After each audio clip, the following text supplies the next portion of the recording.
Radar, sponsored by bankruptcy attorney E. Orem Young. And now, Storm Tracker weather with meteorologist Brian Briggs. Well, good Monday morning. The time is now 8:10, and hopefully your Monday and your work week is off to a great start.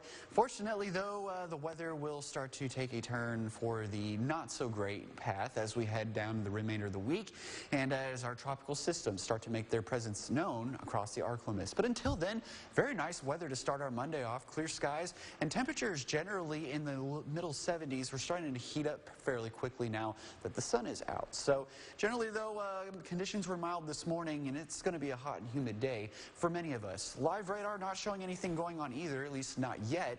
We will have a potential for a few showers and thunderstorms as we go through the course of the afternoon and evening. However, that being said, most of us will remain dry. So this is because, well, moisture from Marco is going to start filtering into our area, and tropical trackers showing it at least a tropical storm strength as of 7 a.m. this morning. And notice, this is the shower and thunderstorm activity associated with the system all over the Florida Panhandle. So it was expected to make its way into portions of Louisiana, especially in the New Orleans region. But circulation, though, still off towards the south and west of this area of showers and thunderstorms. So National Hurricane Center still has this area of circulation continuing to move westward along the Louisiana coast, and showers and thunderstorms can revolve around that as we get into the next day or two. But ultimately, Marco is not expected to go far. It's really battling a lot of wind shear and drier air in the upper levels.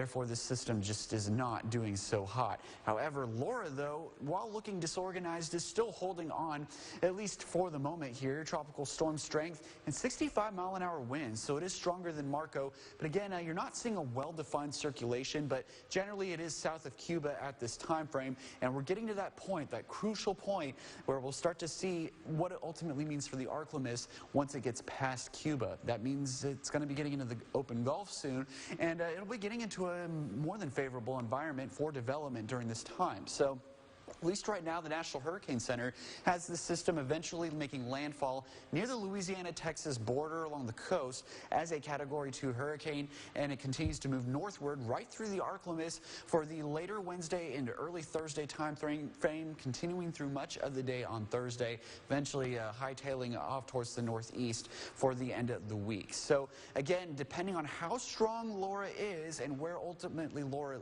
ends up, will ultimately determine how much we see here in the ArkLaMiss. We're under the gun for potential tropical storm conditions here in the ArkLaMiss during that time frame, and also to the potential for flash flooding and severe weather. But again, those details still need to be ironed out as we get closer to that time frame.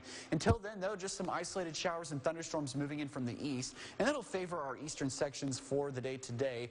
A little bit different story, though, as we head into Tuesday. A lot more showers and thunderstorms as moisture from Marco kind of wraps around its center off towards the south, and we'll just be generally dealing with that scattered shower and thunderstorm activity through the course of the day. Most of this activity, too, should be the same for Wednesday as moisture lingers and daytime heating gets going. And we could be seeing quite a bit of rainfall, especially depending on where Laura ends up. Right now, at least the current track, it's favoring the western sections of the ArkLaMiss to pick up the heaviest rainfalls, but anywhere from about 2 to 6 inches plus is possible at this time. So a quick look at the long-range forecast shows that we have a lot of showers and thunderstorms to go through this week, so make sure you're staying updated with the latest forecast.